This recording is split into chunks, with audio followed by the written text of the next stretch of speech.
Once upon a time, in a small village, there lived a young woman named Emily. She worked as a teacher in the local school, and every day, she walked through the same narrow streets to get to work. Emily loved her job, but there was something she felt was missing in her life. She had many friends, but no one truly close to her heart. One rainy morning, as she walked to school, she noticed an old man sitting on the side of the road, his clothes soaked by the rain. He was holding a small cup in his hands, and his face looked tired and sad. Emily hesitated for a moment, then decided to approach him. She knelt down beside him and asked, "Are you okay, sir?" The old man looked up, surprised. "I've been waiting for a bus for a long time, but it hasn't come. I think I've missed it." Emily smiled warmly. "I'll help you," she said. "Don't worry. I'll take you to the bus stop myself." The old man's eyes twinkled with gratitude. "Thank you, dear. You're very kind." As Emily walked into the bus stop, she felt a sense of warmth in her heart. She had done something good, and it made her feel happy. The next day, Emily was walking to work again.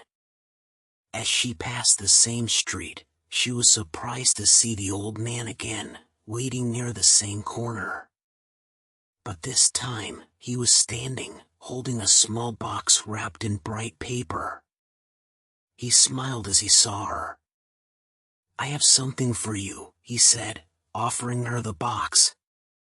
Emily's eyes widened with surprise. "For me? But I didn't do anything special." The old man shook his head. "You showed me kindness when I needed help. Not many people would do that. This is just a small gift to thank you."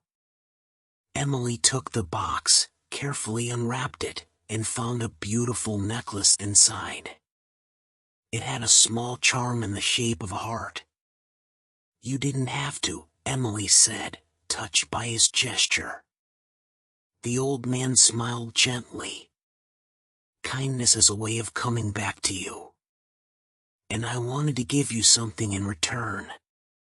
Weeks went by, and Emily and the old man, whose name was Mr. Thomas, became good friends. Every morning, they would meet, and he would tell her stories of his life. He had once been a sailor, traveling the world, but now he lived alone in the village, far from his family.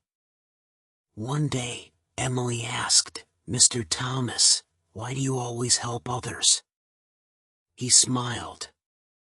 "When you've received so much kindness in your life, you can't help but give it back. The more you give, the more you receive. That's how life works." Emily thought about this carefully. She realized that helping others, like she had helped Mr. Thomas, made her feel good inside.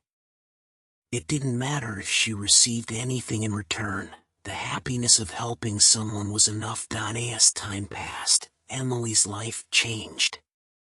She began to notice how a small act of kindness could make a big difference in people's lives.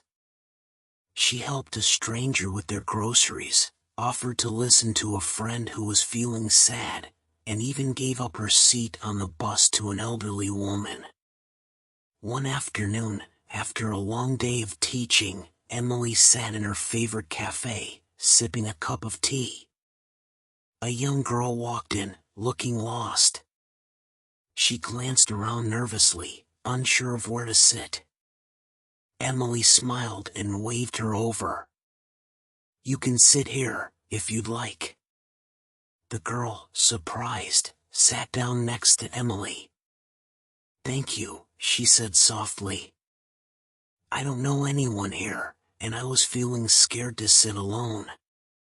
Emily nodded. "I know how you feel. Sometimes, a little kindness can make all the difference." From that day on, Emily realized that kindness was the key to happiness.